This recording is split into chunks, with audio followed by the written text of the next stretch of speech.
సంవత్సరాల తరబడి government job కోసం వేచి చూస్తున్నారా? కేవలం 8 నెలల్లో మీ కల నెరవేర్చుకోండి. వెంటనే కింది నంబర్స్‌కి కాల్ చేయండి. నమస్తే రమ్మగారు. నమస్తే జయ. మంచి స్టోరీ చెప్తారండి? చిల్లంగేరి కథలు చెప్పాక మన పుస్తకం. అవునవును. అందులో నుంచి ఇంకో కథ చెప్తా. Sure. ఇవేంటంటే లైఫ్ కి దగ్గరగా ఉన్నాయి అనిపిస్తుంది అనమాట. మీకు బాగా కనెక్ట్ అయినట్లు కనెక్ట్ అయ్యాను. కొన్ని కథలు బాగున్నాయి. ఇప్పుడు మనం చెప్తే దాని మీద మనం ఆలోచనకి బాగుంటాయని. ఈ చిల్లంగేరి గ్రామంలో చలమయ్య అని ఒక మోతుపరి ఉన్నారు. ఆయనకి భార్య ఉంది అన్నపూర్ణ, ఒక కుమారుడు ఉన్నాడు భూషణం. వీళ్ళు చాలా హాయిగా చక్కగా ఉండేవాళ్ళు. అయితే పిల్లాడికి పెళ్ళిడు వచ్చింది. పెళ్లి చేద్దాం అనుకున్నారు. అయితే పెళ్లి సంబంధాలు చూస్తే తమ చుట్టాల్లో ఓ 3 ఆడపిల్లలు తమకి సరిపడే వాళ్ళుగా కనపడ్డారు. మనం కూడా చూస్తాం చూడు అట్లా. వాళ్ళు పెళ్లి సంబంధాలు చూస్తే ఈ పిల్ల సరిపోతుంది మన వాళ్ళకేని. అంటే కొంచెం ఏజ్, తర్వాత ఏమో పిల్ల వయసు, రూపురేఖలు బాగున్నాయి. వాళ్ళకి మనకి చూపించుకోవటం, వాళ్ళు ఈడు జోడే కాదు, అమ్మా నాన్నల ఈడు జోడు కూడా సరిపోయింది. అది కూడా చాలాలి కదా. ఆలోచించుకుని ఈ 3 అమ్మాయిల్ని కొడుక్కి చెప్పారు. పిల్లాడేమన్నాడు, నాకేం అభ్యంతరం లేదు, మీరు ఎవరో ఒకళ్ళని సెలెక్ట్ చేయండి అన్నాడు. వీళ్ళు ఏం ఆలోచించుకున్నారు, 3 కొంచెం మనకు కావాల్సిన వాళ్ళే, 3 పిల్లలు బాగున్నారు, ఏ పిల్లని సెలెక్ట్ చేయాలి అని బాగా ఆలోచించి ఓ పని చేద్దాము, వీళ్ళని 3 మన ఇంటికి తెచ్చి ఒక వారం రోజులు ఉంచుకుందాం, పిల్లల లక్షణాలు చూసి మనకి సరిపడే పిల్లని చేసుకుందాం అనుకున్నారు. కాకపోతే ఇది తప్పు. ఈ కాలంలో అలా చేయకూడదు కదా. ఈ పిల్ల మనకు సరిపోతుంది, మిగిలిన వాళ్ళు ఎవరికి చాలరానే. తప్పు కదా. చాలా తప్పు. అలా చేయకూడదు. మనకి ఏం నచ్చితే అది చేసేసుకోవాలి అంతే. తప్పిస్తే సెలక్షన్ చేస్తామంటే ఎట్లా? అవును, అది చేయకూడదు. కానీ పూర్వపు రోజుల్లో అలా చేసే స్వయంవరాలు ఉండేవి కదా. అమ్మాయిలు సెలెక్ట్ చేసుకునేవాళ్ళు, అబ్బాయిలు సెలెక్ట్ చేసుకునేవాళ్ళు. సరే, అయితే ఏమైంది, ఈ 3 ఆడపిల్లల్ని వాళ్ళ అమ్మ నాన్నలకు చెప్పారు, సరదాగా 4 రోజులు ఉంచుకుంటాం, పంపించండి అని. ఈ 3 పిల్లలు ఇంటికి వచ్చారు. చక్కగా చికెళ్ళాడుతూ ఇంట్లో తిరుగుతుంటే బాగానే ఉంది. ఆవిడ చక్కగా పిల్లల్ని బాగా చూసుకునేది. సరే, ఏమైంది, కొంచెం పండగ రోజులు బయట బియ్య బస్తాలు బయట పెట్టి వచ్చిన వాళ్ళందరికీ దానం చేసే ప్రక్రియని ఈ 3 ఆడపిల్లలకి అప్పచెప్పారు. సరే, 3 అమ్మాయిలు ఏమేమి పేర్లు పెట్టారు, మమత, సుగుణ, నందిని. సరే, నందిని అన్న పిల్ల ఎవరు వస్తే వాళ్ళకి ఇట్లా దోసితో ధాన్యం పోసి పంపించేది. ఆ సుగుణ రెండో పిల్ల, ఇంకో అమ్మాయి, ఒక అబ్బాయి ఎవరైనా దుఃఖం, బాబు ఇంత శుభ్రంగా ఉన్నావు, నీకు దానం ఎందుకు, ఏదైనా పని చేసుకోకూడదు, దొడ్లోకి వెళ్ళి కాస్త ఏమైనా పని చేయి, నీకు అన్నం పెడతాను బాగుంది అని కాస్త బక్కగా ముసలిగా పెద్దవాళ్ళుగా ఉన్న వాళ్ళకి దానం చేసి, ఏ కుర్రాళ్ళు కొంచెం యంగ్స్టర్స్ ఎవరైనా కనపడి కాస్త హట్టాకట్టగా ఉంటే తిట్టేది కాదు. ఇంత స్ట్రాంగ్గా ఉండి నువ్వు బిచ్చానికి వస్తే ఎట్లాగయ్యా, బిచ్చగాళ్ళు ఎట్లా బతుకుతారు, అట్లా చేయొద్దు, కావాలంటే పని చేసుకో అని చెప్పి వాళ్ళకి దానం చేసేది కాదు. ఈ 3వ అమ్మాయి ఉండేది, మమత ఏదో దాని పేరు, మమత. అమ్మాయి ఏమిటి పొద్దుస్తమానం, పొద్దున ఎవరికో పెట్టారు, ఇంక పెట్టాం వెళ్ళిపో అని పంపించేసేది.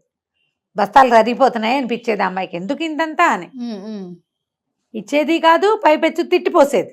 పొద్దున్నే తయారయ్యారు మంద, ఎన్నిసార్లు వేస్తాం, ఎంతమందికైనా వేస్తాం, పోపండి అని. చూస్తున్నారు వీళ్ళు 3 అమ్మాయిలు 3 రకాలుగా ఉన్నారు. ఇంతలో ఏమైందట, వాళ్ళ దగ్గర అందరు 4 కూర్చుని అన్నాలు తింటుంటే భోజనాలు చేసి సాయంకాలం కబుర్లు చెప్పుకుంటూ చర్చ ఏదో వచ్చింది. వాళ్ళ దగ్గర ఒక పాడి పశువులు కొన్ని వట్టిపోయినాయి, గొడ్లున్నాయి బాగా, కొన్ని పశువులు వట్టిపోతే ఒక అమ్మాయి ఏం చెప్పిందంటే, అదేంటి ధర్మ సంస్థలు ఏవో ఉంటాయి, ఈ పెద్దవాటిని చూసేందుకు ముసలి వాటికి పంపించేస్తే సరిపోతుంది, ఇంట్లో గడ్డిదండగ కదా, ధార్మిక సంస్థలకు ఇచ్చేస్తే సరిపోతుంది, ఇవాళ రేపు అట్లా గొడ్లను కాపాడే వాళ్ళు ఉన్నారు, అదే మనకెందుకు, ఈ మామూలు పాలిచ్చే గొడ్లతో పాటు ఒట్టిపోయిన గొడ్లను కూడా పెట్టుకోవాలంటే చాలా సరిపోవాలి కదా అని ఒక పిల్ల చెప్పింది. ఆ నందిని అన్న పిల్ల. ఆ మమత అన్న పిల్ల ఏమందంటే, ఒట్టిపోయిన గొడ్లు ఉంచుకోవటం ఎందుకు, వాళ్ళకి మాత్రం ఎందుకు, కబేళ్ళాగా తోలేస్తే సరిపోతుంది, అందరూ చేసేదే అది. ఒట్టిపోయిన గొడ్లు మనకు ఉపయోగించవు, వాటిని ఎందుకు ఉంచుకోవటం అనవసరంగా, మళ్ళీ అక్కడెక్కడికో పంపించాలంటే అది కూడా టైం దండగా, డబ్బులు దండగా, వేస్ట్గా. 3వ పిల్ల సుగుణ అన్న పిల్ల మాత్రం, అమ్మాయి ఏమందంటే, అదేంటి ఒట్టిపోతే మాత్రం ఇంతకాలం అవి సేవ చేయటం వల్లే కదా మనకు పాలు నీళ్లు, ఎన్ని పాలు పెరుగు ఇన్ని వచ్చినాయి, ఏముంది గొడ్డు వట్టిపోతే గడ్డి తింటుంది, కనీసం పేడైనా వేస్తుంది, అదైనా పెంట పొక్కి యూజ్ అవుతుంది, ముసలైపోయాక వదిలేస్తామా, కావాలంటే ఇంకో చిన్న చాలేసి పెద్ద వాటిని మాత్రం ఆ శాలలో వేస్తే సరిపోతుంది, ఉన్న శాల చాలకపోతే ఇంకో శాల వేసుకోవాలి. జీవితకాలం అంతా అవి చిన్నప్పటి నుంచి వాటి పాలతోటే మనం బతికి అలా వదిలేస్తే ఎట్లా. సరే, వీళ్ళు ఏమనుకున్నారు, బాగా ఆలోచించుకుని ఈ సుగుణకే ఎవరికి దానం చేయాలి ఎవరికి దానం చేయకూడదో తెలుసు. ఆలోచించుకున్నారు. ఇంతలో ఈ పిల్లల అమ్మ నాన్నలు వచ్చారు, వారం అయిపోయింది తీసుకెళ్ళటానికి వెళ్తుంటే సరే తండ్రులు వచ్చి ఆడపిల్లల్ని తీసుకుపోతున్నారు. వీళ్ళు ఆలోచించుకుని చెప్తామన్నారు. ఇంతలో ఏమైంది, ఆ సుగుణ వాళ్ళ నాన్నకి ఏం చెప్పిందంటే, నాన్న అత్తయ్యకి కొంచెం ఒళ్ళు వెచ్చగా ఉంది నిన్నటి నుంచే, పాపం ఏమీ పని చేయలేకపోతుంది, వెళ్ళిపోవటం ఎందుకు, వాళ్ళు వెళ్తే వెళ్ళారులే, 4 రోజులు ఉండి ఆవిడ కొంచెం లేచాక, వారం నుంచి వండి పెట్టింది, ఆవిడ కొంచెం లేచాక బయలుదేరదానిలే నాన్న, అంతగా కావాలంటే నువ్వు వెళ్ళిపో, నేను వారం ఉండి వచ్చే వారం నువ్వు వచ్చి నన్ను తీసుకెళ్దు కానీ అని ఇంకొక 5 రోజులు ఉండి ఈ అత్తయ్య కోలుకునేదాకా, అన్నపూర్ణమ్మ కోలుకునేదాకా సేవ చేసింది. గొడ్డు గోదా వ్యవహారం, పాలేళ్ళకి అన్నాలు పెట్టడం, పల్లెటూళ్ళల్లో బోల్డ్ పని చేయడానికి పని వాళ్ళు ఉన్నా పైన చూసుకునేందుకు పెద్దవాళ్ళు ఖచ్చితంగా ఉండాలి. ఆవిడ చేయవలసిన పని అంతా చేసి ఆవిడ కొంచెం ఆరోగ్యం చిక్కాక అప్పుడు బయలుదేరి వాళ్ళ నాన్న వస్తే వీళ్ళు ఆలోచించుకున్నారు. భూషణం ఏం చెప్పాడంటే, నాన్న నేను ఈ సుగుణనే చేసుకుంటాను, ఎందుకంటే ఈ అమ్మాయికి వీళ్ళకి దానం చేయొచ్చు, వీళ్ళకి దానం చేయకూడదు తెలుసు అనే అవగాహన ఉంది. ఒట్టిపోయిన గుడ్డైనా రేపొద్దున వాటిని పంపించేసేద్దాము, బయటకు తోసేద్దాం అనలేదు.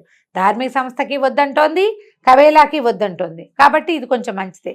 తర్వాత ఎవరి దారిని వాళ్ళు వెళ్ళిపోతుంటే ఒంట్లో బాగుండలేదని వారం రోజులు, అమ్మకు బాగాలేదని వారం రోజులు మన ఇంట్లో ఉండి పనిచేసింది. పిల్ల బుద్ధిమంతురాలుగా ఉంది, నాకు ఇలాంటి పిల్ల కావాలన్నాడు. వాళ్ళ తల్లి చెప్పింది, పోన్లేరా రేపొద్దున ఈ పని చేయలేని పెద్దవాళ్ళం అయితే మమ్మల్ని బయటికి పంపే మనకన్నా ఇంట్లో ఉంచుకుంటుంది, అది కదా కోడళ్ళకి కావాల్సింది. అంతేగా, మనం వ్యక్తుల నమ్మకాలు ఎలా సంపాదిస్తాం, మాటలతోటి కాదు, చేతలతో అంతే, మన క్రియతోటే.